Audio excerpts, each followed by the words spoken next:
اعوذ باللہ من الشیطان الرجیم، بسم اللہ الرحمن الرحیم، رب زدنی علما۔ محترم ناظرین، السلام علیکم۔ پیغام قرآن کی طرف سے آج آپ کے لیے سورہ ہود کا تعارف لے کے آئے ہیں۔ آپ اس چینل کو لائک کریں، سبسکرائب کریں اور شیئر کریں۔ تو تعارف کا آغاز کرتے ہیں۔ سورہ ہود یہ سورت مکی سورت ہے۔ اس میں 10 رکوع اور 123 آیات ہیں۔ اس کے مضامین پچھلی سورت سورہ یونس کے مضامین سے ملتے جلتے ہیں۔ البتہ سورہ یونس میں جن پیغمبروں کے واقعات اختصار کے ساتھ بیان ہوئے تھے، اس سورت میں انہیں تفصیل کے ساتھ بیان کیا گیا ہے۔ خاص طور پر حضرت نوح، حضرت ہود، حضرت صالح، حضرت شعیب اور حضرت لوط علیہم السلام کے واقعات زیادہ تفصیل سے انتہائی بلیغ اور مؤثر اسلوب میں بیان فرمائے گئے ہیں۔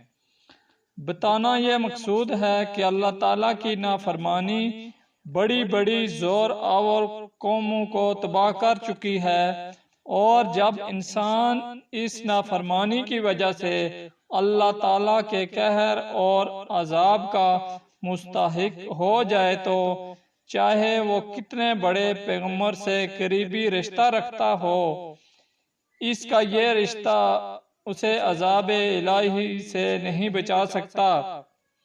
جیسا کہ حضرت نوح علیہ السلام کے بیٹے اور حضرت لوط علیہ السلام کی بیوی کو نہیں بچا سکا۔ اس صورت میں عذاب الہی کے واقعات اتنے مؤثر انداز میں بیان ہوئے ہیں اور دین پر استقامت کا حکم اتنی تاکید سے فرمایا گیا ہے کہ ایک مرتبہ حضرت صلی اللہ علیہ وآلہ وسلم نے فرمایا، مجھے سورہ ہود اور اس جیسی صورتوں نے بوڑھا کر دیا ہے۔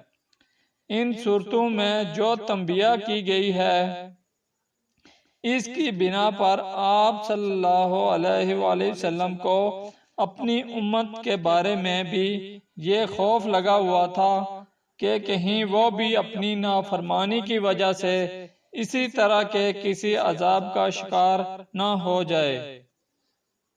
ناظرین، یہ تھا تعارف سورہ ہود کا۔ انشاءاللہ پھر حاضر ہوں گے نئی سورت کے تعارف کے ساتھ۔ اجازت دیجیے، اللہ حافظ۔